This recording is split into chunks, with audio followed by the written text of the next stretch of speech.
走過太多戰役，野超正浪在叫晚風轉色。王者的戰績，稱霸只差單隻，任性地全部豁出變無敵。還像顏色，這世界是我天生擁有的。猛風笑冷戰更冷，我在和你，在處心在角力。成敗也相差一線，淚點又再閃三次，從未見執起弓箭，還在笑才發現驚天的變遷。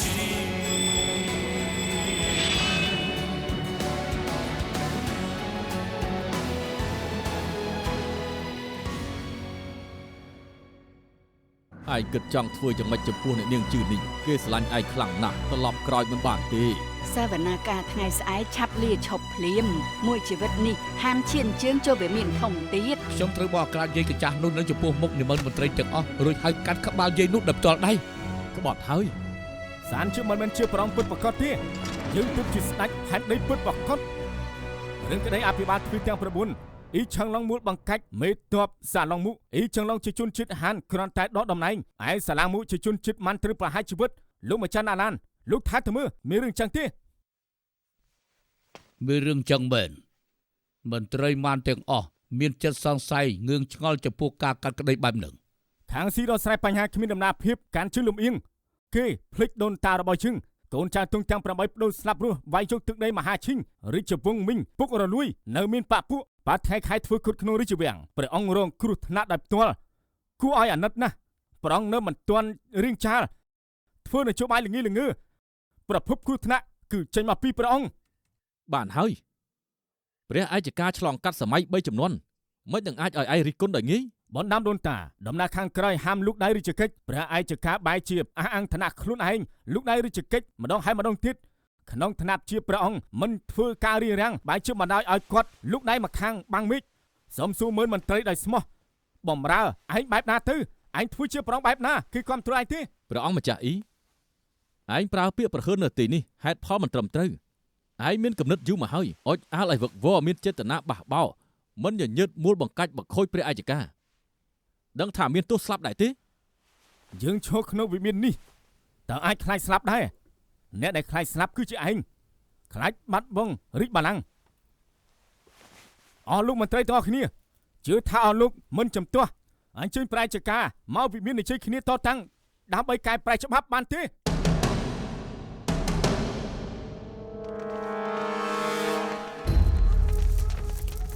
សូមថ្វាយបង្គំព្រះឯកការពូឈីមិនក៏លឺសំឡេងត្រែមិនឈប់តើខាងក្រៅមានរឿងអ្វីកើតឡើងក្រាបទូលព្រះឯកការកងទ័ពព្រះអង្គម្ចាស់អ៊ីនិងព្រះអង្គម្ចាស់គង់បានឡោមព័ទ្ធរាជវាំងជិតហើយបិទទាំងក្នុងទាំងក្រៅព្រះអង្គម្ចាស់ចង់បះបោពូឈៀនពិតជាហ៊ានចាត់ការមែនគេសុំបីប្រពន្ធកូនក៏មិនខ្វល់ដែរពេលនេះឯងដឹងហើយនៅពេលនេះឯងយល់ហើយថាពូឈៀនជាមនុស្សរបៀបម៉េចព្រះឯកការព្រះអង្គម្ចាស់មិនទេព្រះអង្គម្ចាស់មិនបះបោទេគេបះបោហើយគេប្រើប្រាស់ឱកាសលើកនេះបះបោឆ្លៀតពេលដែលយើងមិនចាប់អារម្មណ៍ពូឈៀនពិតជាសាហាវមែនព្រះអង្គម្ចាស់មិនទេព្រះអង្គម្ចាស់មិនបះបោទេព្រះអង្គម្ចាស់មិនទុកពួកយើងចោលទេព្រះឯកការតើពេលនេះពួកយើងគួរធ្វើយ៉ាងម៉េចពូឈីនៅឈរទីនេះធ្វើអីទៀតមិនមិនឆាប់នាំតបទៅក្បែរព្រះអង្គការពារព្រះអង្គសូមព្រះឯកការកុំព្រួយព្រះអង្គនិងមន្ត្រីទាំងអស់នៅវិមានថៃហើមមានសុវត្ថិភាពណាស់ទូលបង្គំទទួលបញ្ជាព្រះអង្គម្ចាស់អ៊ីមកយើងដំណើរព្រះឯកការនិងអ្នកមនាងធំទទួលបញ្ជាព្រះអង្គម្ចាស់អ៊ីទាសកលចង្រៃឯងនេះហ៊ានក្បត់នឹងយើងផងពូឈីឯងពិតជារមើសគុណមែនកោតតែព្រះឯកការល្អចំពោះឯងរហូតមកឯងបែរជាក្បត់រួមដៃនឹងព្រះអង្គម្ចាស់អ៊ីពួកចៅក្បត់ទាំងអស់នោះគ្រាវដល់ពេលឯងនិយាយពីកាល់ខ្ញុំអត់និយាយទេខ្ញុំអត់និយាយទេកុំអីខ្ញុំអត់និយាយទេលោកធ្វើឲ្យអ្នកមនាងធំភ័យហើយពូឈីតើហ្វូឈៀនគេផ្ដល់ផលប្រយោជន៍អីឲ្យឯងហា យាយកញ្ចាស់ ចៅមកសៀត យាយឯងអាងខ្លួនឯងមានឋានៈខ្ពង់ខ្ពស់បញ្ជាយើងជាឆ្កែទៅទៀតយាយឯងមិនដែលទុកយើងជាមនុស្សទេនៅក្នុងភ្នែកយាយឯងពូឈីយើងគ្រាន់តែឆ្កែមួយក្បាលព្រះអង្គម្ចាស់អ៊ីមិនចឹងទេគេពេញចិត្តយើងណាស់ចង់ឲ្យយើងបំរើថែមទាំងសន្យាថាឡើងសោយរាជតែងតាំងយើងជាព្រះអង្គម្ចាស់ពេលនេះព្រះអង្គនិងព្រះអង្គម្ចាស់អ៊ីកំពុងនៅវិមានថៃហើចាំយាយឯងនិងអ្នកមនាងធំជាសៀងយើងអ្នកមនាងធំទៅទទួលបញ្ជា កុំអី សូមអ្នកមនាងធំក៏ព្រួយអីទូលបង្គំទទួលបញ្ជាពីព្រះអង្គម្ចាស់អ៊ីមកនាំអ្នកមនាងធំទៅវិមានថៃហើ ពូឈៀនណែ ក្រាបទូល ល្អ សូមយើងអ្នកមនាង ព្រះអយកាសូមយាង សៀវហឺជើចេញដំណើរ ក្រាបទូល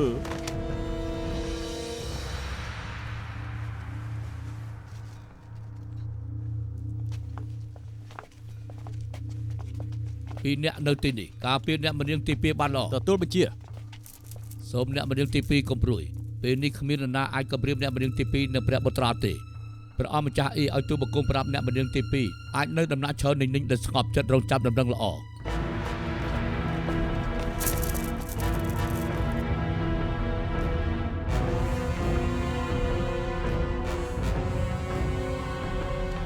ពូឈីធ្វើបានល្អណាស់ឆាប់ចេញពីវិមានថៃហើយើងឲ្យបានមកចត់ ក្រាបទូលសូមថ្វាយបង្គំលា ស្មានមិនដល់ពូឈីពីដើមមកដែលស្មោះត្រង់នឹងព្រះឯកការក៏ធ្វើការឯកដែរ ហ្វូឈៀនយើងដឹងថាឯងមានមហិច្ឆតាលោភលន់យូរហើយថ្ងៃនេះនៅទីបំផុតលេចមុខមាត់ពិតឯងចេញមកហើយ ពូឈីគេធ្វើអញ្ចឹងដោយសារតែចោលអាក្រក់រកឡថ្ងៃនេះមិនត្រឹមតែពូឈីទេសូម្បីម្ចាស់ទុងទាំងអស់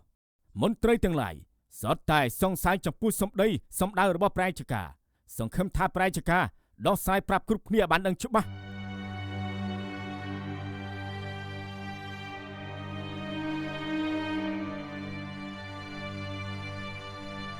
អស់លោកក្នុងនាមជាមន្ត្រីមហាឈិញសសរទ្រូងនគរអាវ៉ាតខ្សាត់អតីតថាម៉េចខ្លះអស់លោកបែរជារួមដៃនឹងពួកចៅក្បត់បះបោរក្នុងវិមានបង្ខិតបង្ខំព្រះអង្គថែមទាំងទើសចិត្តនឹងមនុស្សចាស់ដូចជាយើងទៀតតើអស់លោកគប្បីនឹងព្រះគុណខ្សាត់អតីតទេគប្បីនឹងបុព្វបុរសទេហា ព្រះឯកការឈរនៅទីនេះសុទ្ធតែជាមន្ត្រីស្មោះត្រង់ជួយបង្កើតនគរទីនេះមិនមែនជាដំណាក់ខាងក្រៅទេមិនអាចឲ្យអ្នកប្រមាថតាមចិត្តឡើយមានតែសានជាខ្លាចអ្នកតាំងពីតូចមកទើបខ្លាចទៅជាអាចុងរបស់អ្នក ឬមួយព្រះឯកការឲ្យឯងប្រមាថតាមចិត្តនៅទីនេះឯងមិនត្រឹមតែប្រមាថព្រះឯកការទេថែមទាំងមកខូចឈ្មោះទៀតឯងមិនខ្វល់ពីច្បាប់និងមនោសញ្ចេតនាញាតិឯងហ៊ានចាប់ខ្លួនទ្រង់ជាចាស់ទុំនៅក្នុងវិមានព្រះអង្គម្ចាស់អ៊ីតើឯងមានមនុស្សធម៌ទេ មនុស្សធម៌ព្រះឯកការលោកដៃក្នុងរាជកិច្ចមករហូតគ្រប់សាលាស្រុកគ្រប់ផ្នែកទាំងអស់សុទ្ធតែបង្កប់បណ្ដាញរបស់ខ្លួនបង្កើតមន្ត្រីគ្រប់តំបន់បើមានអ្នកមិនស្របតាមនឹងធ្វើការជិះជាន់កំចាត់អ្នកនោះចោះចេញដោយក្នុងការប្រឡងធ្វើជង្គរៈអញ្ចឹងលួចកំណត់លទ្ធផលទុកជាមុនរៀបចំបណ្ដាញរបស់ខ្លួនចូលជំរុំអង្គរៈរឿងនេះនាយទូប៉ៅអាចធ្វើសាកសីបាននៅមានទៀតដើម្បីគ្រប់គ្រងដំណាក់ខាងក្រោយមិនត្រឹមតែបែងចែកខុសត្រូវទេប្រើល្បិចកលពុះពុលសូម្បីសាច់ញាតិខ្លួនឯងក៏មិនលើកលែងទូកុហកអញ្ចឹងមានមនុស្សធម៌ទេ មិនខុសទេអ្នកមនាងធំមេដារបស់យើងព្រះឯកការបានប្រកាសថាគាត់បានឈឺស្លាប់តាមពិតក្រោយពេលក្សត្រអតីតសោយទីវង្គតឃុំគាត់នៅក្នុងដំណាក់លីយិនរហូតមករងទុក្ខវេទនាប្អូនស្រីបង្កើតយើងពនាងទួនមីងព្រះឯកការមិនចូលចិត្តគេពេលនេះគេស្រាប់តែបាត់ដំណឹងឈឹងស្លាប់រស់ក៏មិនដឹងប្រហែលជាត្រូវស្លាប់បាត់ទៅហើយព្រមទាំងភរិយារបស់យើងទៀតក៏គេជាអ្នកបញ្ជាឲ្យបពុលដែរ អ្នកមនាងទី5ស្លាប់វេទនាណាស់ហើយនឹងទួនមីងឆាប់ឲ្យកូនស្រីយើងមកយើងវិញមករ ហឺនវិមានថៃហើជាកន្លែងពិគ្រោះរឿងសំខាន់របស់នគរមិនក៏អាចឲ្យពួកចៅក្បត់អស់ឯងមូលបង្កាច់យើងនិយាយផ្ដេសផ្ដាស់ពិតជាចៅមកសៀតមែន ព្រះឯកការមិនចាំបាច់ខ្យាល់ទេយើងមានសាស័យអ្នកមនាងធំមិនចាំបាច់ខ្លាចទេថ្ងៃនេះនៅចំពោះមុខមន្ត្រីទាំងអស់និយាយអាចកំបាំងអតីតក្សត្រចេញមកដើម្បីឲ្យគ្រប់គ្នាបានដឹងថានរណាទើបជាចៅក្បត់ពុតប្រកបនោះ ព្រះមេដាមិនចាំបាច់ខ្លាចទេថ្ងៃនេះមានឆាងនេះនឹងម្ចាស់បងទី2នៅហើយគ្មាននរណាហ៊ានធ្វើអីមេដាទេ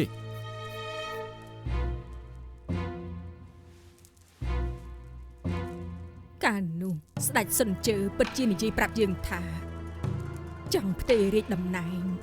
ឲ្យព្រះបុត្រាទី2ហ្វូឈៀន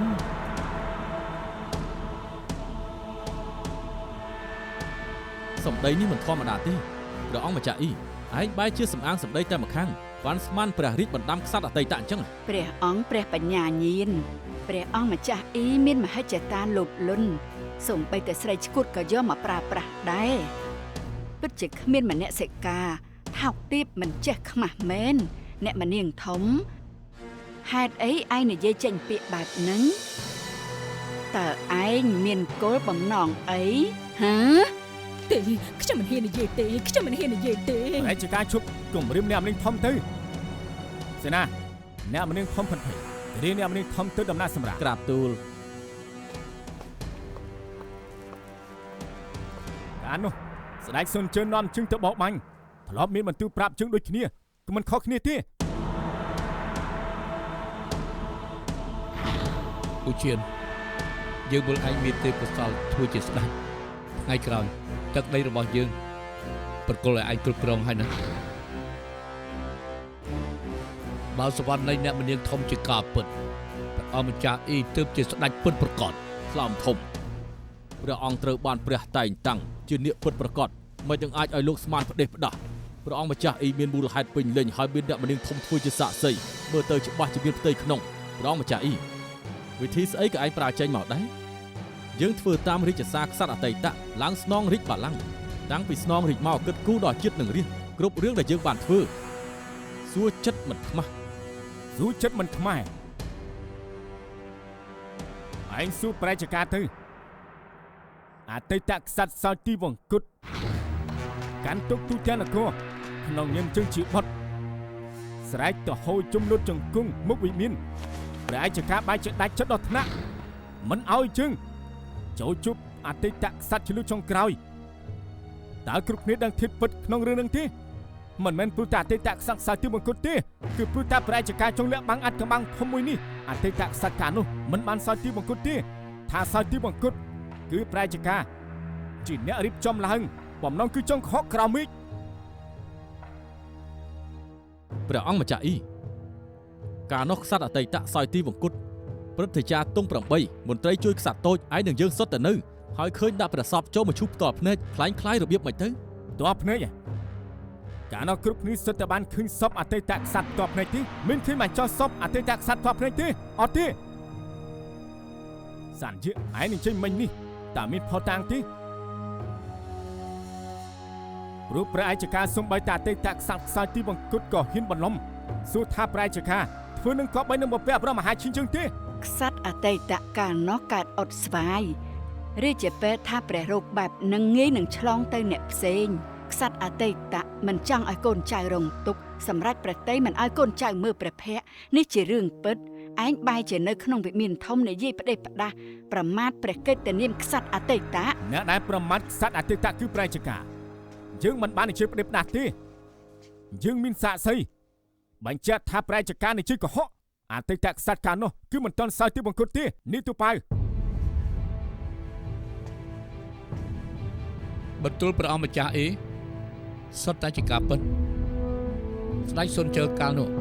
គឺមិនទាន់សោយទីបង្គត់មែនគឺទៅបួសនៅវត្តឈិញលៀងមានព្រះនាមសិញ្ជើ នាគតួប៉ៅក្នុងវិមានធំមិនទាំងអាចឲ្យឯងនិយាយផ្ដេសផ្ដាស់ឯងដឹងថាប្រមាថក្សត្រអតីតមានទោសស្លាប់មិនគ្រប់ទេ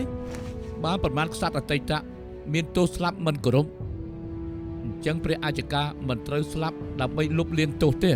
ទាសករថ្លើមធំ ណាអ្នកមនាងតងអើកាលនោះនឹកកូនដល់ឈឺស្ដេចសុនជើមិនស្រឡាញ់ទឹកដីស្រឡាញ់ស្រីស្អាតដូច្នេះសម្រេចចិត្តផ្ទេររាជឲ្យទៅព្រះអង្គម្ចាស់អ៊ីព្រះអាជ្ញាការតើរឿងនេះជាការពិតទេយើងសម្រេចចិត្តកោសក់បួសជាព្រះសង្ឃស្វែងរកធម៌ព្រះស្វែងរកសេរីភាពសូមមហាសន្យានីបំពេញបំណង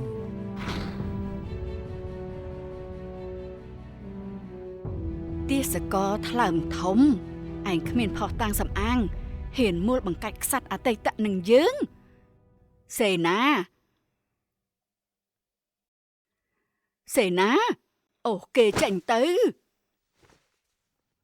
ពីចាស់ពុលថាមីសុទ្ធមិនខ្លាចភ្លើង បើព្រះអាយកានិយាយការពិតមែននោះមិនចាំបាច់ខ្លាចនេះទូប៉ៅទេរឿងដល់ពេលនេះទៅហើយអ្នកមិនអាចប្រកែកបានទេ ព្រះអង្គជាស្ដេចពិតប្រាកដមិនអាចឲ្យឯងនិយាយពង្វក់នៅទីនេះ នាគទូប៉ៅឯងត្រឹមតែជាអ្នកដឹកនាំជំរុំអង្គរៈសម្ដីឯងតែម្ខាងធ្វើម៉េចអាចឲ្យមន្ត្រីទាំងអស់ជឿឯងបានទៅ ព្រះអង្គធាតុពិតគឺព្រះអាយកែប្រេកបណ្ដាំលាក់បាំងធាតុពិតមានះលើកស្ដេចខាងស៊ីធ្វើជាស្ដេចហ្នឹងណា បុត្រាសៀនជាបង្កើតឡើងដោយស្រីតកូលធំអាចស្នងវងតកូលតែងតាំងជាព្រះរាជាយាទស្នងរាជបល្ល័ង្ក រាជសារបណ្ដាំការនោះមិនមែនគំនិតអតីតក្សត្រពិតទេគឺព្រះរាជការជាអ្នកលូកដៃធ្វើឲ្យខូចច្បាប់កែប្រែបណ្ដាំរាជសារ មិនមែនទេស្ដេចផែនដីមានតែម្នាក់ទេគឺព្រះអង្គបច្ចុប្បន្ន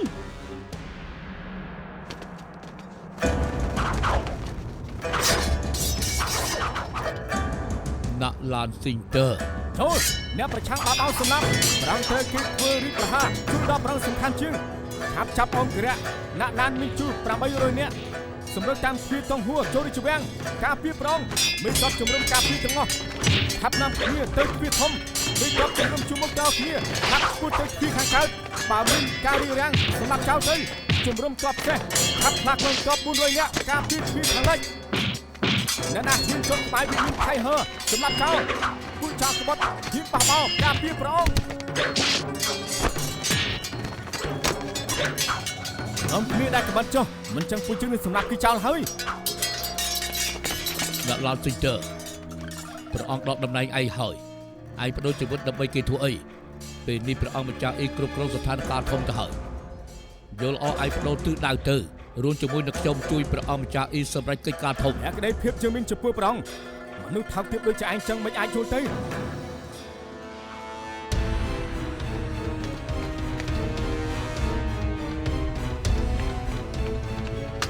លោកមកមកជួយជាតិសូមប្រងលើកលែងទោស អង្គរៈណាក់ឡានស្មោះនឹងស្រឡាញ់ជាតិមានទោសមកពីណាក្រោកឡើង អរប្រគុណព្រះអង្គលោកមកបានធ្វើតាមគំនិតព្រះអង្គប្រគល់ស្លាបបញ្ជាទ័ពឲ្យព្រះអង្គម្ចាស់ទុំទាំង3ឆាប់មករាជវាំងមកជួយដល់ព្រះអង្គនៅពេលនេះទុំទាំង8នៃជំរំការពារមកជួយហើយជំរំសេះមកដល់ជំរំរាជធានីហើយឲ្យតែមានសកម្មភាពអីនឹងចូលរាជវាំងការពារព្រះអង្គភ្លាម ធ្វើបានល្អព្រះអង្គម្ចាស់អ៊ីតបទុងទាំង3របស់យើងមកជួយយើងហើយ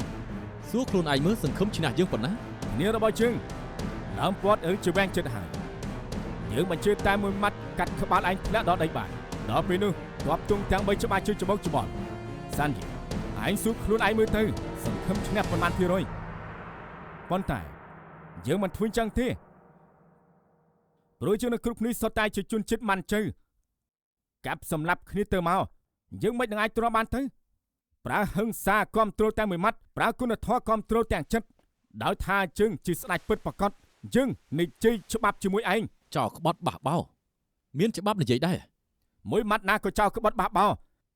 រាជសារបណ្ដាំស្ដេចសុនជើគឺច្បាប់រាជសារបណ្ដាំក្សត្រអតីតសរសេរច្បាស់ណាស់ទឹកដីមហាឈិញគឺជារបស់យើងអ្នកស្នង និយាយតែផ្ដាស់គ្មានរឿងចឹងទេ គឺមានរឿងចឹងមែននេះទូប៉ៅ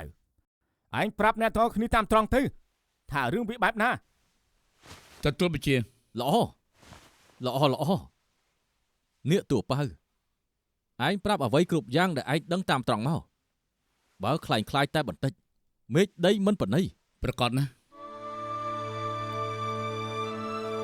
ការពិតអ្នកដែលដឹងរឿងទាំងមូលច្បាស់ជាងគេគឺអតីតអង្គរៈជួមុខម្នាក់គាត់ឈ្មោះឈីតាវធីងគាត់គឺជាជីតារបស់ខ្ញុំ ឯងចង់និយាយពីអង្គរៈថ្នាក់ឯកដែលកាលនោះតាមការពារស្ដេចសុនជឺឈ្មោះឈីតៅធីងនោះ មិនខុសទេមួយជីវិតតាខ្ញុំបំរើស្ដេចសុនជើជាអង្គរៈដ៏ល្អម្នាក់ស្មោះស្ម័គ្រគ្មានពីរកាលនោះស្ដេចសុនជើបួសធ្វើជាព្រះសង្ឃនៅវត្តឈិចលៀងជីតារបស់ខ្ញុំក៏តាមទៅដែរបួសធ្វើជាសង្ឃជាមួយគ្នាប៉ុន្តែព្រះអាយកាក៏មិនចង់ឲ្យបែកធ្លាយអាកាបាំងដែលស្ដេចសុនជើបួសដូច្នេះហើយក៏បញ្ជាជីតាខ្ញុំឲ្យបំរើនៅក្បែរស្ដេចសុនជើឲ្យទៅរាយការណ៍ប្រាប់តាមពេលកំណត់ដើម្បីកុំឲ្យនាំទុកដល់អ្នកផ្ទះសូម្បីអ្នកផ្ទះ ក៏គាត់មិនហ៊ានជួងមានផ្ទះទៅមិនបានក្រោយមកស្ដេចសុនជើប្រជូនធ្ងន់មុនសោយទេវគុណមានរឿងមួយនៅក្នុងប្រទេសហើយក៏សរសេរសារបណ្ដាំប្រគល់ឲ្យជីតាខ្ញុំបញ្ជាឲ្យគាត់ត្រូវប្រគល់ដល់ដៃព្រះអង្គម្ចាស់អ៊ីជីតាខ្ញុំដឹងថាស្ដេចសុនជើស្លាប់ភ្លាមច្បាស់ជាមានគ្រោះទៅថ្ងៃក្រោយមិនខានដូច្នេះហើយក៏លួចបែងចែកសារបណ្ដាំជា2ច្បាប់រួចយកមួយច្បាប់ពឹងគេយកទៅឲ្យឪពុកខ្ញុំឈីវ៉ាន់ឆាងប្រាប់ឲ្យឪពុកខ្ញុំឆាប់រត់ចេញពីរាជធានីជីតាខ្ញុំដឹកខ្លួនស្ពីអាកំបាំងធំបែបនេះពិបាកកិច្ចពីគ្រោះហេតុនេះក៏ទៅរាជវាំងរាយការណ៍ប្រាប់អัยការថាស្ដេចសុនជើលាចាកលោកទៅហើយរួចក៏ធ្វើអត្តឃាតនៅចំពោះមុខព្រះអัยការស្លាប់បញ្ជាក់ឆន្ទៈត្រឹមស្លាប់អង្គរៈម្នាក់និយាយចំពោះព្រះអัยការគឺដូចជាងាប់សម្ោចមួយក្បាលអញ្ចឹងគួរអាណិតជីតាខ្ញុំខំស្មោះត្រង់នៅតែខត់ចិត្តខូខើព្រះអัยការមិនបានគេចង់សម្លាប់ផ្ដាច់ពូជចាត់គ្នាតាមសម្លាប់មួយគ្រួសារពួកខ្ញុំឪពុកខ្ញុំ3ខ្ញុំនៅក្នុងកន្ទមដោយឡើយខំប្រឹងរឹងហើយមិននឹងអាចគេចផុតពីការតាមចាប់របស់ពួកអង្គរៈខ្លាចចកទាំងអស់នោះចុងក្រោយកំឡុងពេលដែលរត់គេចនោះខ្ញុំនិងឪពុកខ្ញុំប្រត់គ្នាឪពុកខ្ញុំឈីវ៉ាន់ឆាងជារាជសាមញ្ញម្នាក់ដឹងថាព្រះអัยការមិនព្រមឈប់ទេដូច្នេះគាត់ក៏ចូលរាជវាំងលាបថ្នាំកូននៅចំពោះមុខព្រះអัยការដូរបានចិត្តមេត្តាខ្លែងខ្លាយមួយផ្លែពីព្រះអัยការឪពុកខ្ញុំជារាជស្លូតត្រង់ក៏មួយជីវិតខំទ្រាំ25ឆ្នាំទើបទទួលបានការស្គាល់ពីគុណម្កាតែចុងក្រោយក៏ត្រូវព្រះអัยការបង្ខំឲ្យស្លាប់ដដែលថាឲ្យព្រះអัยការមនុស្សមាត់ព្រះចិត្តពោះក៏វាមិនលើសលួសនោះដែរទាសកលចង្រៃឯនេះហ៊ា ឈា ន មស្រស់ពេញដៃនេះសម្រាប់ជនស្លូតត្រង់គំនុំគ្រួសារឈីនឹងនេះជាគំនុំសួរពូជពេលនេះរៀបក្រោមមិនគឺសិតតែមើលស្រាលនេះសូម្បីតែវិញ្ញាណខណ្ឌស្ដេចសុនជើក៏ពីនៃអ្នកដែរ នេះជាបានល្អណាស់នេះទូប៉ៅស្មោះត្រង់អង្គអាចសុចរិតត្រឹមត្រូវអស់លោកនេះគឺជារាជសារបណ្ដាំអតីតក្សត្រ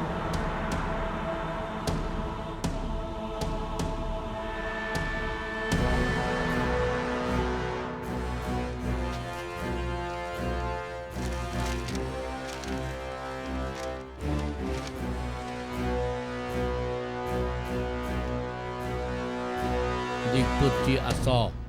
របស់ស្ដេចសុនជើមែន នៅថ្ងៃនេះយើងអានរាជសារបណ្ដាំអតីតក្សត្រនៅចំពោះមុខមន្ត្រីនិងម្ចាស់ទុំទាំងអស់គ្នា ព្រះបុត្រាពូជាតិពេលដែលបុត្របានសម្បត្តិនេះបុត្រកំសន់ស្លោព្រោះនៅក្នុងចិត្តបុត្របិតាលាចាកលោកយូរហើយតែការពិតបិតានៅរស់នៅឡើយទេបិតាបានចូលធម៌ព្រះហើយនេះជាព្រំលិខិតសុខចិត្តកាន់តែខ្សោយដឹងខ្លួនថានៅមិនយូរទេព្រះមានមេត្តានឹកឃើញពេលស្នងរាជបល្ល័ង្កកាលនោះនៅតែសំណោះមិនភ្លេចយល់ដល់ការនោះបិតាសន្យានឹងឯងឲ្យឯងស្នងទឹកដីមហាឈិញនេះជាក្តីប្រាថ្នាបិតាកាលនោះព្រោះក្នុងចំណោមបុត្រទាំងអស់អ្នកមានទេពកោសលនគរធម៌គឺមានតែឯងគ្រាន់បើជាងគេព្រះអัยការខ្ញុំខំគិតថាអ្នកខំគិតយ៉ាងណាក៏គិតមិនដល់ថារាជបណ្ដាំស្ដេចសុនជើឃើញម្ដងទៀតនៅថ្ងៃនេះដែរទេ ព្រះអัยការប្រយ័ត្នសុខភាព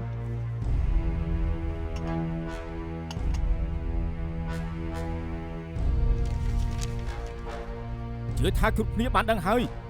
គំនិតរបស់ស្ដេចសុនជើទឹកដីមហាឈិញគឺឲ្យជើងជាអ្នកស្នងថ្ងៃនេះយើងមិនមែនបះបោរទេព្រោះអ្នកដែលបះបោរពិតប្រាកដគឺព្រះអัยការនិងសានជាព្រះអัยការកៅរាជសារបណ្ដាំគឺសានជាដណ្ដើមរាជបល្ល័ង្កពីជើង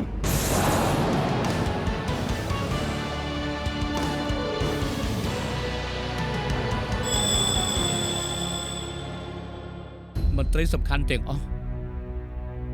ព្រះអัยការមានចិត្តពើពលណាស់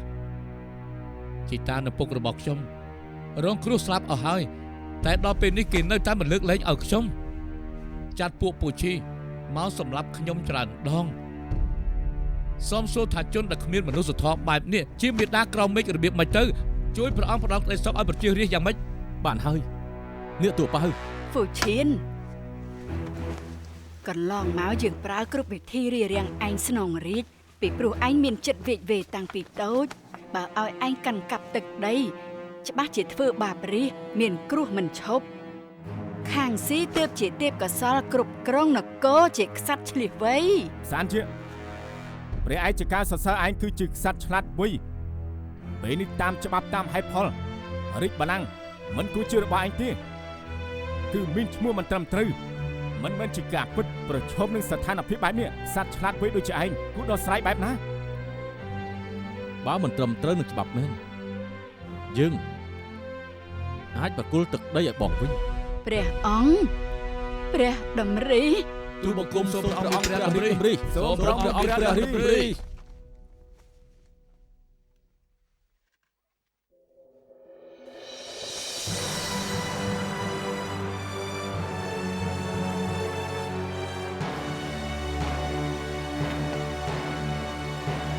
បងទី2តើបងថែរក្សារាជស្រឡាញ់រាជដូចជាកូនទេមិននោះទេ សានជាឯងពីតម្លៃលើហើយក្រៅមេឃមិនមែនមានតែឯងទេដែលជាស្ដេចល្អនោះ តាំងតែពីដើមមកទាំងធ្វើបងទាំងអស់ដើម្បីតែផលប្រយោជន៍ផ្ទាល់ខ្លួនមិនបានគិតដល់សុវត្ថិភាពរាជទេរាជការទាំងមូលនៅមិនបានសុខចំនួនមិនហាន់កាត់ឡើងមិនឈប់អ្នកប្រួចផ្ដើមគឺបងទី2ដើម្បីដណ្ដើមអំណាចប្រើប្រាស់រឿងចងក្រងវចនានុក្រមខាងស៊ីធ្វើបាបបណ្ឌិតធំយិនអ៊ីមីងគោលបំណងគឺដើម្បីសង្កត់មន្ត្រីហាន់បន្ទាប់មកប្រើប្រាស់រឿងកសាងទន្លេខុបខិតនឹងដាក់ឡានមិញជូរួចប្រើល្បិច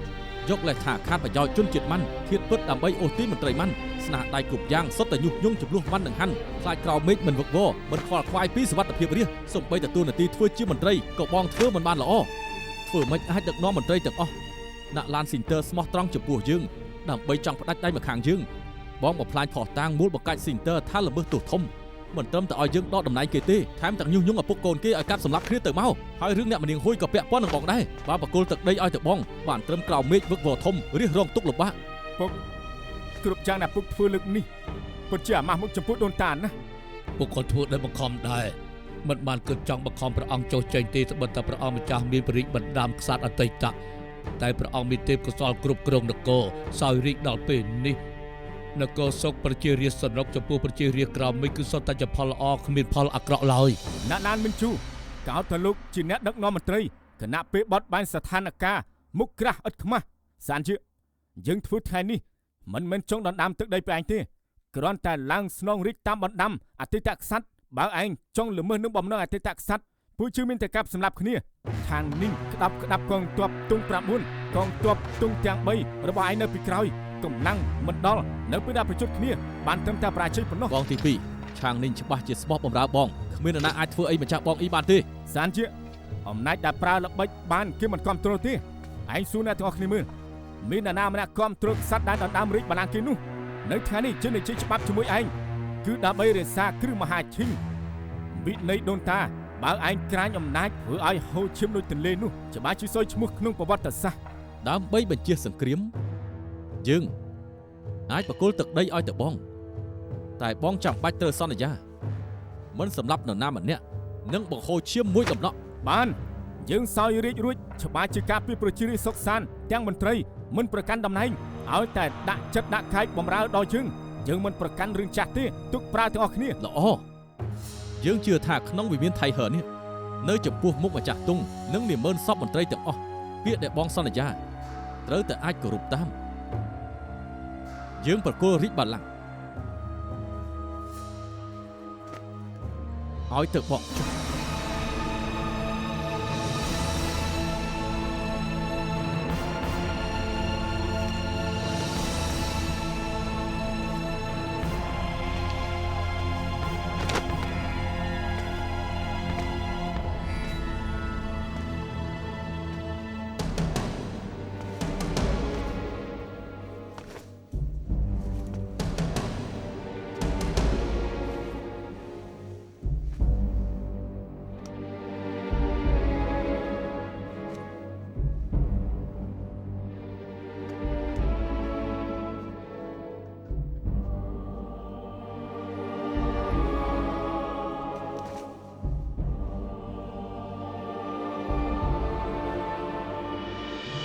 ឈប់សិន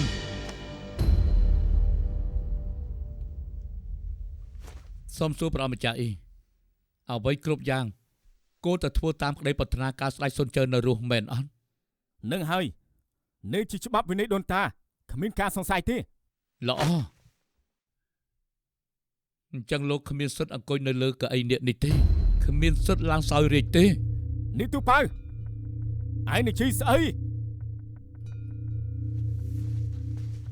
សូមសួរមន្ត្រីទាំងអស់នៅទីនេះ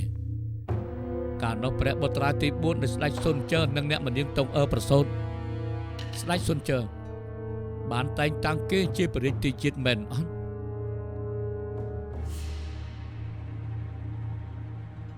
ព្រះអាយកាស្ដេចសុនជើបានតែងតាំងគេជាព្រះរាជទីជាតិមែនទេមិនខុសទេតែព្រះបុត្រាទី4ក្រោយពេលប្រសូតរួចមិនទាន់ដាក់ឈ្មោះផងក៏ស្លាប់បាត់ទៅក្រោយមកងារជាព្រះអង្គម្ចាស់យ៉ុងរឿងនឹងរាជការអ្នកណាក៏ដឹងខ្ញុំក៏ចាំបាត់ដែរការរកសัตว์អតីតតែងតាំងព្រះបុត្រាទី4ជាព្រះរាជទីជាតិថ្ងៃក្រោយឲ្យឡើងសោយរាជសភៅគ្រួសាររាជវង្សកត្រាច្បាស់ណាស់មិនខុសទេខ្ញុំនៅព្រំដែនក៏បានដឹងដែរស្ដេចស៊ុនជឺសពតិអ្នកមនាងតុងអឺណាស់សពតិដកបុតទៀតទើបតែងតាំងគេជារាជទាជាតិរឿងនឹងពួកខ្ញុំដឹងច្បាស់ណាស់ម្ចាស់ប្អូនទី4លាចាកលោកជុំមកហើយឯងរំលឹកពីម្ចាស់ប្អូនទី4បានការស្អីលោកខុសហើយខុសហើយខុសហើយធាតុពិតមិនមែនអញ្ចឹងទេអ្នកមនាងតុងអឺដើមឡើយជាភរិយាព្រះអង្គម្ចាស់សាំងគេមិនគោរពទូនីតិផ្ទុយទៅវិញតាក់ព្រះអង្គលួចតាក់ទងគ្នាមិនក៏ត្រង់អកតេចំពោះគេរហូតចឹងយើងមិនមែនអកតេនឹងគេទេសម្ដីរបស់អ្នកមនាងតុងអឺមិនត្រឹមធ្វើឲ្យព្រះអង្គម្ចាស់សាំងខ្មាស់ខឹងដល់ស្លាប់ទេ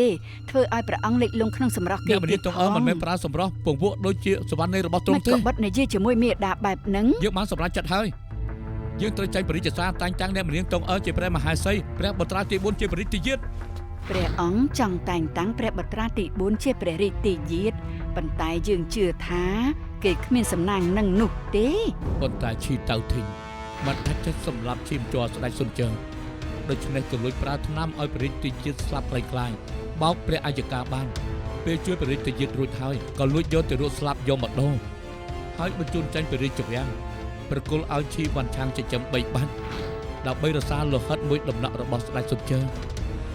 ឯងចង់ថាព្រះរាជទីជាតិប្រងម្ចាស់ចង់នៅរស់ទេហួសចិត្តពិតជាហួសចិត្តតែម្ដងហើយហួសចិត្តហ៎គ្រប់យ៉ាងដែលលោកបានធ្វើទើបហួសចិត្តនេះទូប៉ៅនៅក្នុងវិមានធំឯងហ៊ាននឹងជិបដេបណាស់ចង់រៀបរៀងជើងឡើងសោយរាជឯងមានបំណងអីពីព្រោះតាមច្បាប់ដូនតាមហាឈិញបើស្ដេចសុនជើផ្ទេររាជបល្ល័ង្កអ្នកស្នងរាជគួរតែជាព្រះអង្គម្ចាស់យងមិនដល់ពេលលោកទេឧបមាថាបើគេនៅរស់ច្បាស់ណាស់ឲ្យគេជាអ្នកស្នងតែគេស្លាប់តាំងពីកើតមកឲ្យធ្វើស្ដេចបែបណាទៅបានន័យថាព្រះអង្គម្ចាស់អ៊ីក៏យល់ស្របដែរឲ្យព្រះអង្គម្ចាស់យងឡើងស្នងរាជតាមព្រំលិខិតដែរបើគេមិនទាន់ស្លាប់បានល្អសម្ដីព្រះអង្គម្ចាស់អ៊ីនៅថ្ងៃនេះគឺនិយាយនៅមុខព្រះភ័ក្ត្រព្រះអង្គព្រះអាយកាម្ចាស់ទងទាំងអស់នៃមន្ត្រីទាំងឡាយទៀតផងដូច្នេះលោកមិនអាចប្រែកលាស់បានទេ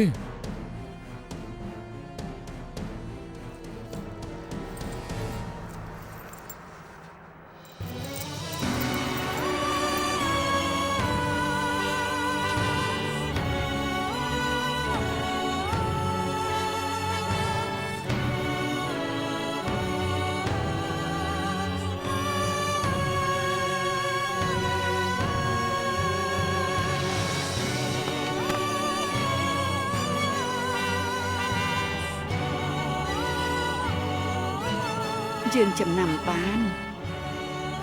នេះជាសោមាសលៀបទាំង5ចូលផ្ទះដែលស្ដេចថៃជុងប្រទានឲ្យកាលនោះពេលសម្រាលហ្វូលីនយើងពិបាកសម្រាលក្រោយមកម្ដាយកូនបានសុខសាន្តស្ដេចថៃជុងសរសេរពាក្យលៀប5ចូលផ្ទះហើយដាក់ឈ្មោះឲ្យទារកថាហ្វូលីនគឺស្ដេចស៊ុនជើនោះឯងហើយសោមាសគឺយើងជាអ្នកពាក់ឲ្យហ្វូលីនដោយផ្ទាល់ដៃរបស់យើងក្រោយមកស្ដេចស៊ុនជើក៏ផ្ទេរតែឲ្យព្រះបុត្រាទី4បុត្ររបស់អ្នកមនាងតុងអឺសោមួយនេះខ្ញុំកើតមកភ្លាមក៏ពាក់ជាប់ខ្លួនភ្លាម អ្នកតួប៉ាវ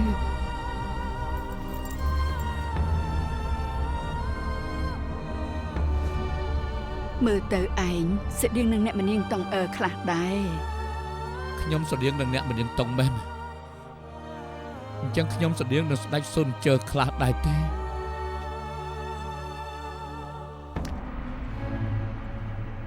ពេលនេះដឹងថាខ្ញុំជានរណាហើយមែនទេខ្ញុំជាទេរុម្នាក់ដែលការនោះទ្រង់ចង់សម្លាប់គេចោលក៏ជាចៅទ្រង់ដែរព្រះបុត្រាទី4ព្រះអង្គម្ចាស់យង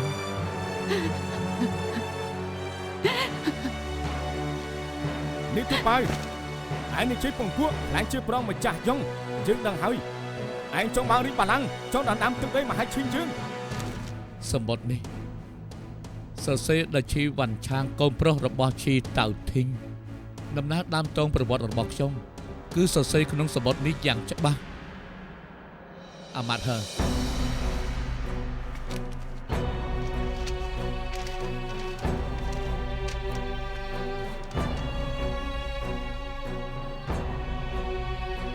ព្រះអัยការពាក្យនៅក្នុងសម្បត្តិនេះពិតឬអត់ព្រះអង្គម្ចាស់ប្អូនទី4ទ្រង់មកការពារទ្រង់ហើយគេជួយទ្រង់ចាត់ការព្រះអង្គម្ចាស់អ៊ីដែលមានមហិច្ឆតាលោភលន់នេះព្រះអង្គម្ចាស់យងមានសោមានស្ដេចថៃចុងជាផោះតាំងមានព្រះអាយកាបញ្ជាក់ដោយផ្ទាល់មាត់គ្មានការសង្ស័យយើងគោរពតាមច្បាប់ដូនតាឲ្យរាជបល្ល័ង្កទៅព្រះរាជទាជាតិវិញ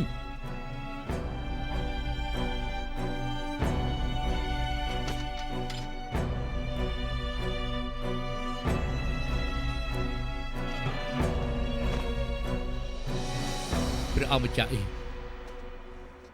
លោកបាននិយាយថាប្រសិនបើយើងនៅរស់រៀនមានជីវិតនៅឡើយគួរតែឲ្យយើងជាអ្នកស្នងរាជលោកមិនប្រែកន្លះទេនេះទូប៉ៅកាលនោះឯងមកផ្សារធ្វើពុតជាសហការជាមួយយើងតម្រូវការរៀងខ្លួនយើងដណ្ដើមរីកបល្ល័ង្កវិញឯងវិញសម្រាប់ជ័យកញ្ចាស់នោះសងសឹកឲ្យគ្រូសាឈីនៅពេលនេះឯងបែរជាមកដណ្ដើមរីកបល្ល័ង្កជាមួយយើងនោះព្រោះតែគិតគូរបានល្អិតល្អន់ពេកហើយទោះជាលោកគិតគូរបានល្អិតល្អន់វាយ៉ាងម៉េចលោកភ្លេចពាក្យមួយឃ្លាថាមនុស្សគិតមិនដូចជាព្រះគិតទេយើងមិនខ្វល់ទេកងទ័ពរបស់យើងឡើងពាត់ជិតហើយយើងមិនអាចចាញ់បានទេមិនអាចឡើយលោកចាញ់យូរណាស់មកហើយគឺចាញ់ដល់ខ្លួនឯងកន្លងមកលោកយល់ថាព្រះអង្គដណ្ដើមរាជរបស់លោកកន្លងមកលោកយល់ថាព្រះអัยការមានចិត្តសង្កត់លោកកន្លងមក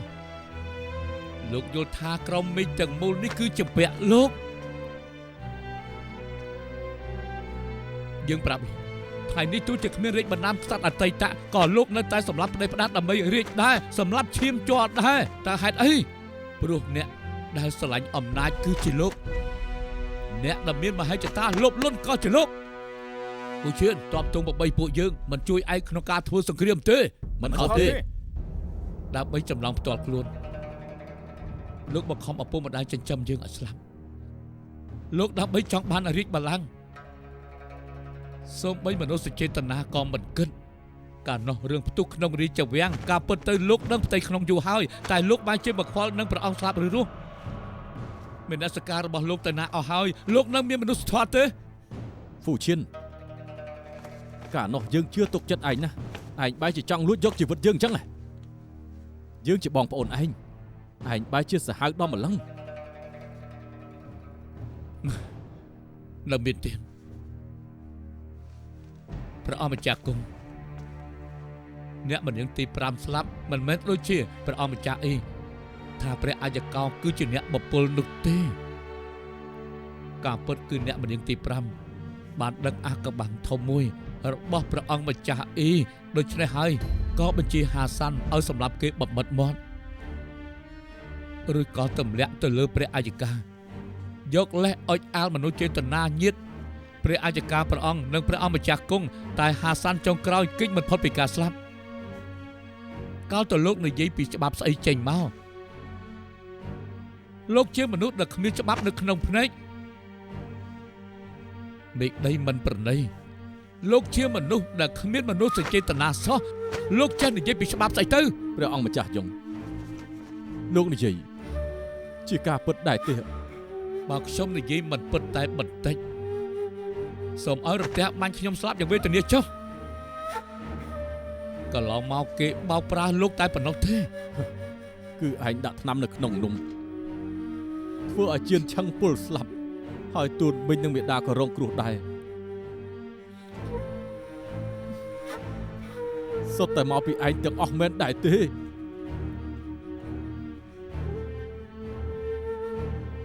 គេចង់បានកងទ័ព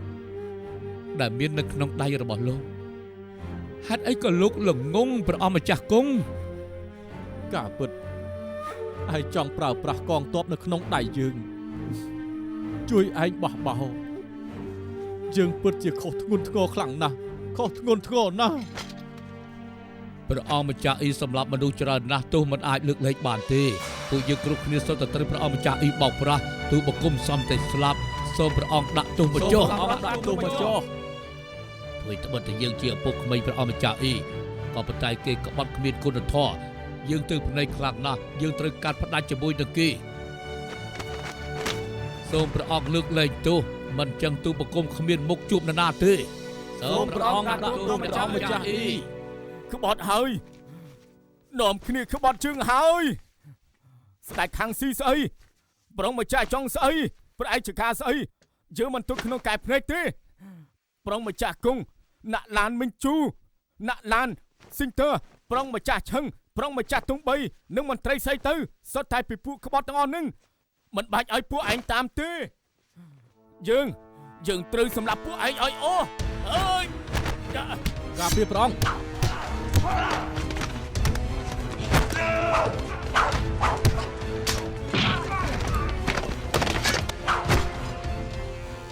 ឯងមិនអាចឈ្នះទេ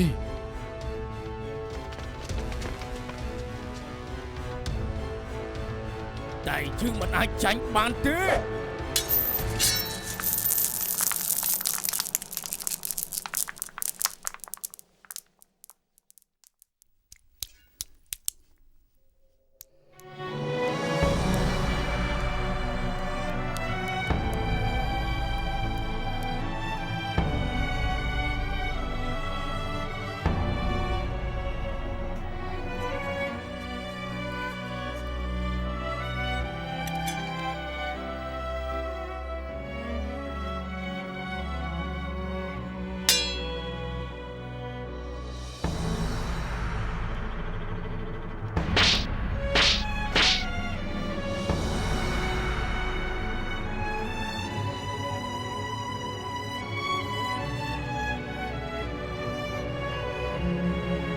មួយកំបាត់និងមួយកំភ្លៀងនេះទុកថាផ្ដាច់រឿងរ៉ាវទាំងអស់របស់ខ្ញុំនឹងឯងខ្ញុំចង់ប្រាប់ឯងថាព្រះអាយកាព្រះអង្គម្ចាស់គង់ព្រះនាងទួនមិញហើយឯងនៅមានខ្ញុំចាញ់ពីរឹសតែមួយតើឯងបញ្ចេញស្អីទៅកុំឲ្យអ្នកដែលមិននឹកអីស្លាប់អត់ប្រយោជន៍ទៀតបានទេកុំឲ្យឈាមដ៏មានតម្លៃហូរអត់ប្រយោជន៍ទៀតនេះជាលើកទី1ហើយក៏ជាលើកចុងក្រោយដែលខ្ញុំហៅឯងថាម្ចាស់បងទី2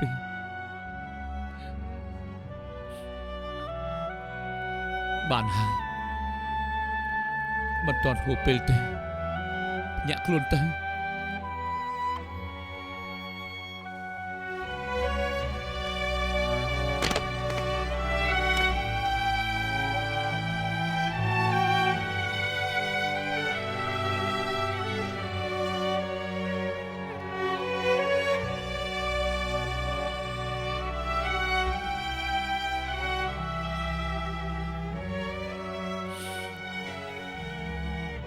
ព្រះអង្គអ្នកទូប៉ាវលាហើយ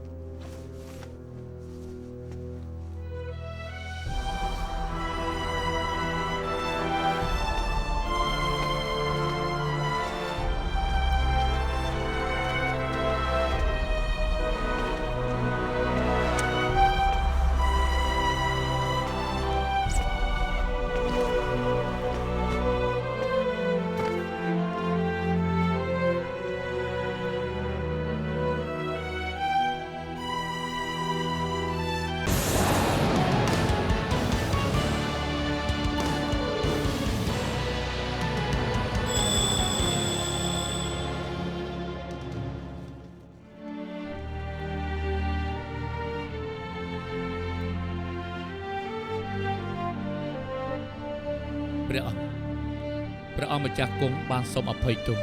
ទ័ពរបស់គេក៏បានដកទៅជំរុំវិញដែររាជវាំងត្រូវបានអង្គរៈយាមការពារដូចដើមវិញហើយរីឯព្រះអង្គម្ចាស់គង់ពេលនេះគឺជាប់ឃុំនៅដំណាក់កិច្ចការរាជវង្សរងចាំព្រះអង្គសម្រេចព្រះអង្គការពិតគេព្រោះតែផ្ដោតទៅលើមនោចេតនាពេកទើបត្រូវគេញុះញង់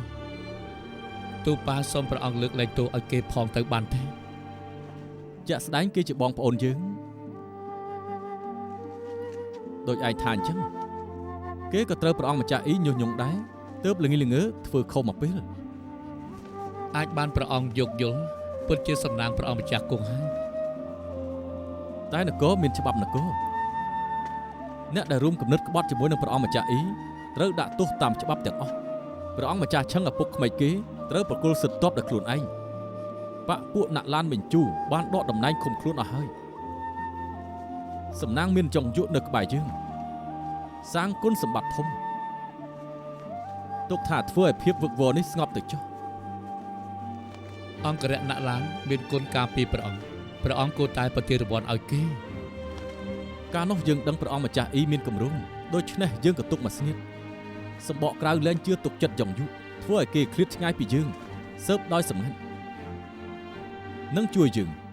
ផ្លាស់ទ័ពទាំង3មករាជធានីយើងដឹងថាឯងជាមនុស្សព្រះអង្គម្ចាស់អ៊ីដូច្នេះមានការប្រយ័ត្នចំពោះឯងគ្រាន់តែស្មានមិនដល់ចុងក្រោយឯងបែរជាអញ្ចឹងឯងសុខចិត្តស្មោះត្រង់ចំពោះយើងកែកំហុសទាន់ពេលមានគុណជួយយើងការពិតទូប៉ាធ្វើរឿងដែលគួរធ្វើប៉ុណ្ណោះទូប៉ា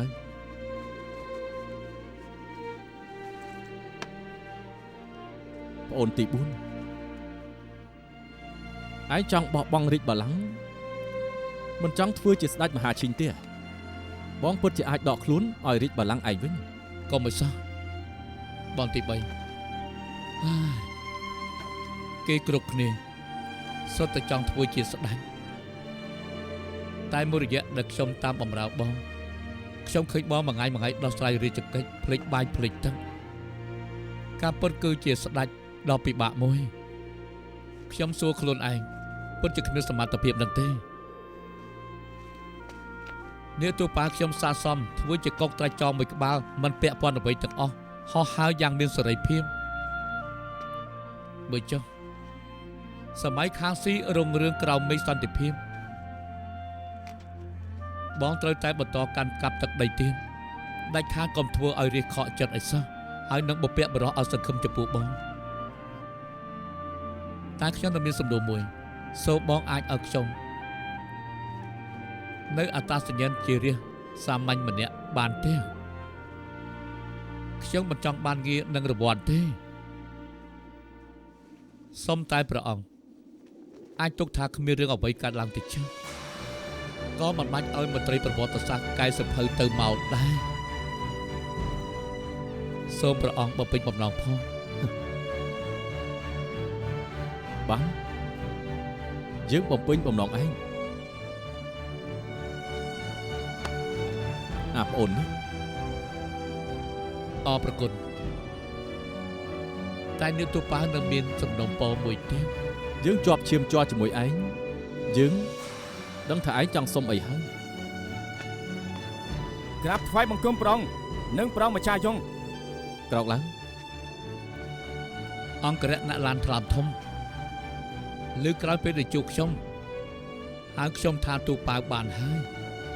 បាទព្រះម្ចាស់បាទលបងទូប៉ាដល់ហើយអញ្ចឹងតែខ្ញុំមានពាក្យមួយឃ្លាចង់និយាយដាក់លោកពិតជាអង្គរៈម្នាក់ដែលស្មោះស្ម័គ្រគ្មានពីរនាងទូប៉ាសូមឲ្យព្រះអង្គតែងតាំងអង្គរៈណាក់ឡានជាមហាមន្ត្រីថ្នាក់ដឹកនាំជំរំអង្គរៈតែម្ដងទៅបានយើងស្របតាមសំណើនាងទូប៉ាយើងយល់ព្រម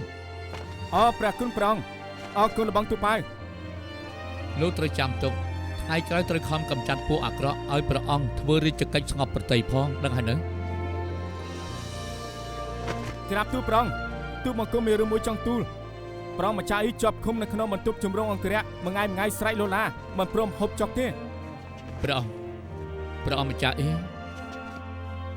កុំវល់គេអី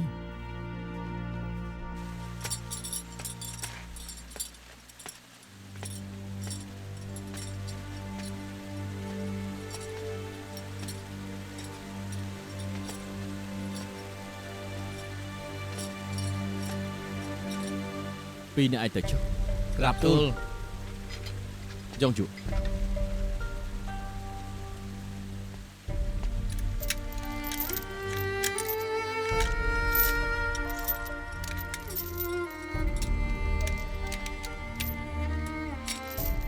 អង្គុយទៅឡើងធំយ៉ងជូ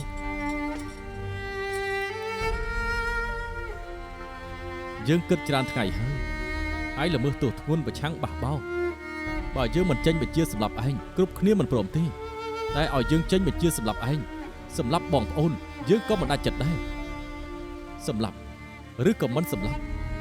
យើងស្ទាក់ស្ទើររារែកយូរមកហើយអញ្ចឹងបកគលឲ្យព្រះសម្រេចចុះ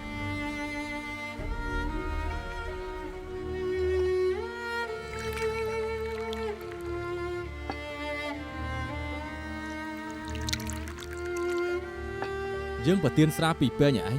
មកពេញមានថ្នាំពុលមកពេញគ្មានថ្នាំពុលបើឯងរើសចំពេញតែគ្មានថ្នាំពុលអញ្ចឹងជាព្រំលិខិតយើងមិនសម្លាប់ឯងទេ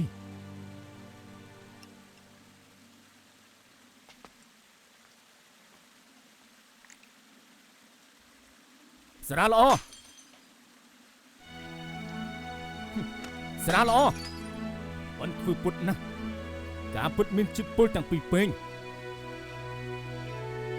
ឯងរើសដល់ខ្លួនឯងទេយើងបំពេញបំណងឯង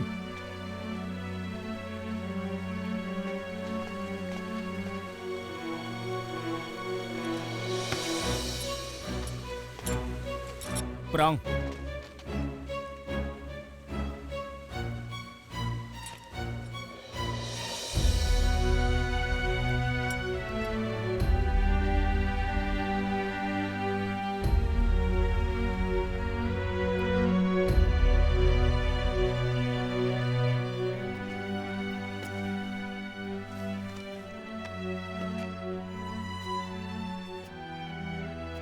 យើងខំគិតគូរក្តីសុខមហាឈិញ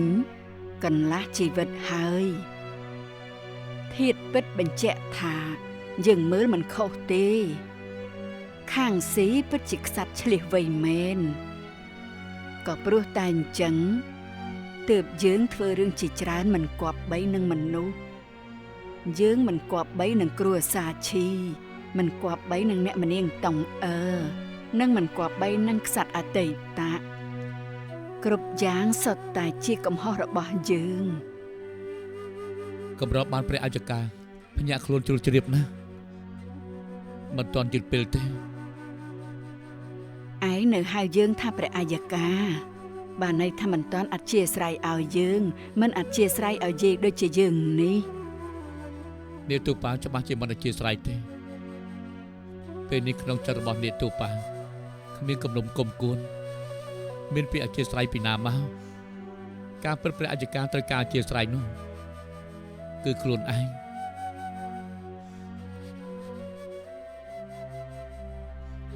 យើងពិតជាមិនចេះដោះស្រាយរឿងដំណាក់ខាងក្រោយមជ្ឈដ្ឋានស្រស់ស្អាតរដូវទៀងទាត់ចាំបាច់ខំខ្វល់ខ្វាយធ្វើអីបានជាព្រះអាយកាទតព្រះធម៌បើគ្មានទុកកង្វល់នៅក្នុងចិត្តគឺជាពេលដ៏ល្អក្នុងជីវិតគួរតែអាចយល់ច្បាស់ហើយព្រះដេចគុណនិយាយត្រូវឯងមានឈាមជ័ររាជវង្សក៏មានទេពកោសល្យខ្សាត់អតីតដែរយើងពិតជាចង់ឲ្យឯងនៅក្នុងរាជវាំងណាស់បន្តរកក្តីសុខឲ្យរាជមហាឈិញ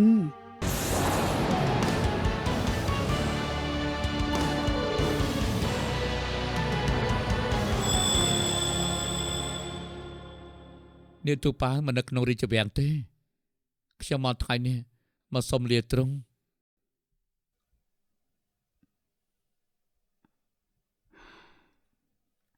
ទួនមិញសុខសប្បាយទេ គេមិនអីទេ យើងក៏ដឹងថាទួនមិញមិនចូលចិត្តជីវភាពក្នុងរាជវាំងដែរប៉ុន្តែប្រសិនបើគេត្រូវការមែនអាចមករាជវាំងលេងអ្នកម្នាងធំនឹងយើងពេលណាក៏បាន អរប្រគុណព្រះអាយកាលាហើយសង់ចម្លែកខ្ញុំទៅហើយ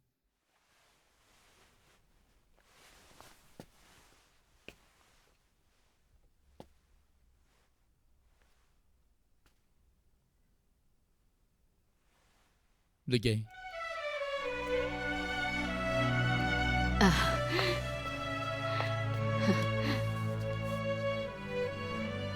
ថែខ្លួន ចៅល្អថែខ្លួនដូចគ្នា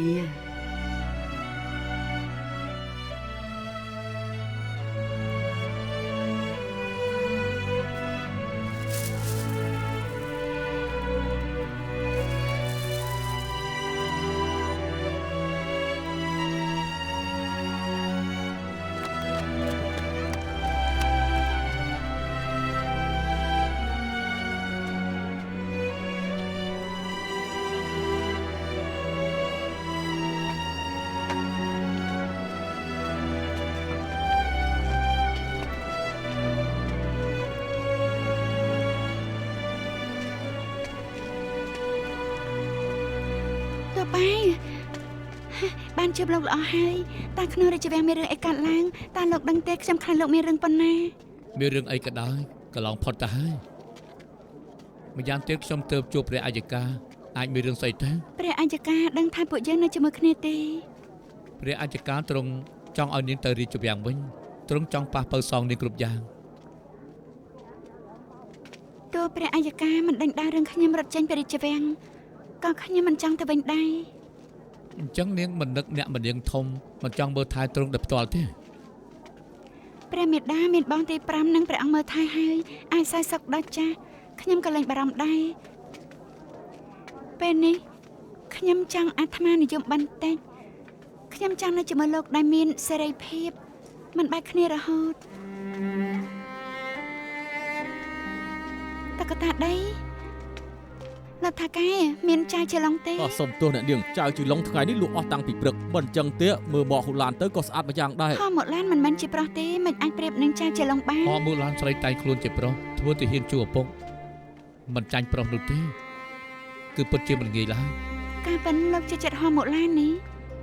ការពិតខ្ញុំចង់ថាមនុស្សយើងក្រោយពេលដែលដឹងអត្តសញ្ញាណពិតប្រាកដមិនប្រកាសថាសុទ្ធតែអាចទទួលយកបានទេ លោកចង់និយាយពីអីតែមើលកន្លែងផ្សេង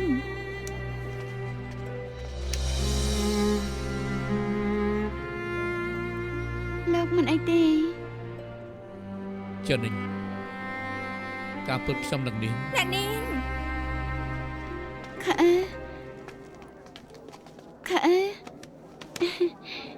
មិនចេះកូនបំផ្លាញឯងនេះលុបលុនភិបមានបានយកចោលធ្វើជាឪពុកធ្វើឲ្យអ្នកគ្រប់គ្រងជួលស្លាប់ថ្ងៃនេះយើងត្រូវតែសងសឹកឲ្យអ្នកគ្រប់គ្រងជួល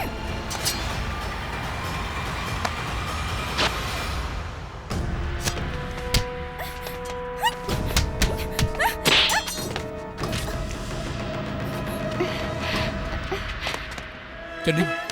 កុំទៅចោលខ្ញុំ ចិននេះ កុំទៅចោលខ្ញុំ ខ្ញុំមិនទៅចោលនាងទេខ្ញុំមិនទៅចោលនាងទេ តើលោកដឹងទេខ្ញុំចង់នៅជាមួយលោករហូតខ្លាំងណាស់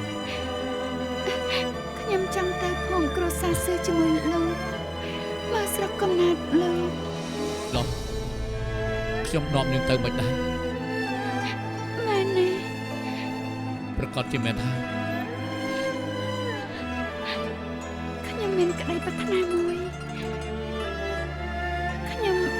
ចង់នៅជាមួយលោកដល់ចាស់ប៉ុន្តែខ្ញុំគិតថាក្តីប្រាថ្នានេះមិនអាចសម្រេចបានទេ ខ្ញុំនឹងនាងច្បាស់ជានៅដល់ចាស់ដល់ស្លាប់ក៏មិនប្រែ ប្រសិនខ្ញុំឆាប់បានស្គាល់លោកប្រសិន សិនខ្ញុំមិនមែនជាប្រាត់នាងថាតែមើលល្អប៉ុណ្ណា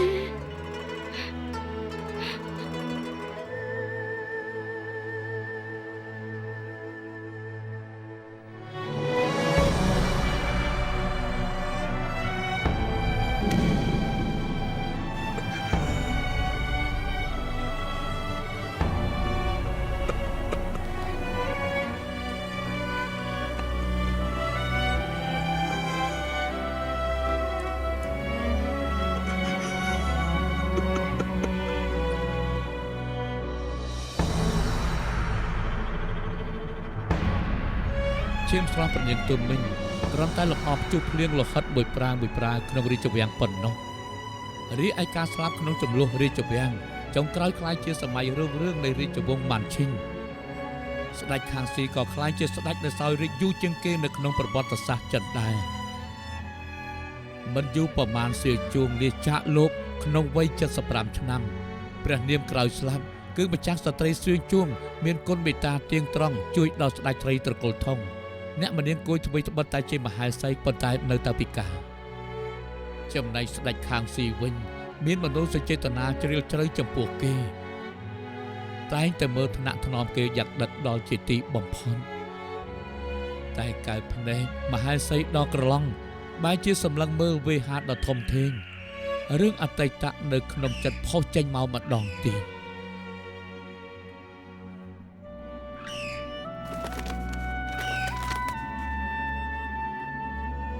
ព្រះអង្គពិតជាមេត្តាណាស់ការពិតពីពេញនោះគឺសុទ្ធតែជាមិនមែនថ្នាំពុលទេគ្រាន់តែជាថ្នាំស្ពឹក ជាក់ស្ដែងគេជាម្ចាស់បងយើងយ៉ងជូនិរទេសគេនឹងអ្នកម្នាងទី2ទៅព្រំដែនមិនឲ្យមករាជធានីវិញរហូត ក្រាបទូល នៅមានទៀតយកប៉ៅថៃកូនគេចូលរាជវាំងយើងចង់ចិញ្ចឹមគេអប់រំគេដល់ផ្ទាល់មិនអាចឲ្យគេរៀនតាមបិតាគេទេ ក្រាបទូល ហ្វូឈៀនទីនេះខ្យល់ខ្លាំងចូលក្នុងផ្ទះវិញទៅ យើងចង់ដេញមកផ្លែទៀតអូនទៅមុនចុះម៉ាន់ជីន ដឹងហើយ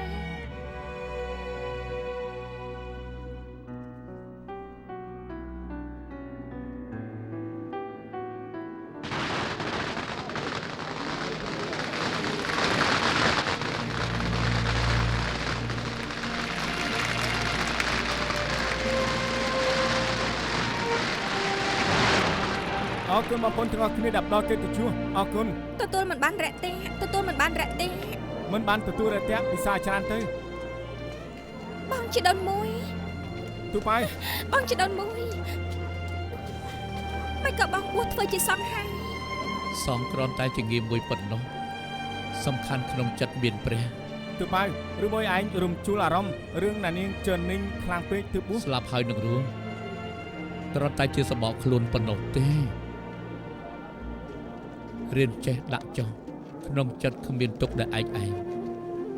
ត្រូវហើយថ្ងៃនេះឆាងបានលើបើកឡើងវិញទីប៉ែប៉ាវដែលមានឈ្មោះល្បីល្បាញនៅតែមានរសជាតិដូចមុនទេ ពេលនេះបងជាព្រះសង្ឃហើយព្រះសង្ឃនៅខ្វល់ពីទាប៉ៃឆ្ងាញ់ឬអត់ទៀតទេ ទូប៉ៃឯងជាសងពិតឬមួយក៏ខ្លាំងខ្លាយទៅ ខ្លាញ់ខ្លាចដូចពិតដូចខ្លាញ់ខ្លាយមានអីខុសគ្នា ទូប៉ៃរឿងដែលពួកគេនិយាយថាជាព្រះរាជបុត្រាទី4តើជាការពិតដែរទេ និយាយចំពោះព្រះអង្គនិងព្រះអាយិកាគឺពិតមែននិយាយចំពោះព្រះអង្គម្ចាស់អីគឺខ្លាញ់ខ្លាយនិយាយចំពោះពីរនាក់ឯងពិតឬខ្លាញ់ខ្លាយតើសំខាន់ដែរទេ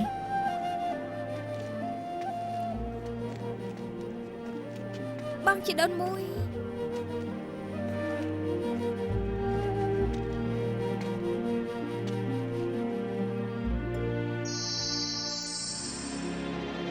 雲起天變色，走過太多戰役，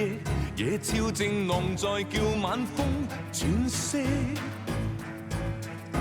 王者的戰績，稱霸只差但借，任性地全部豁出變無敵。還像顏色，這世界是我天生擁有的。猛風笑冷戰更冷，我在和你。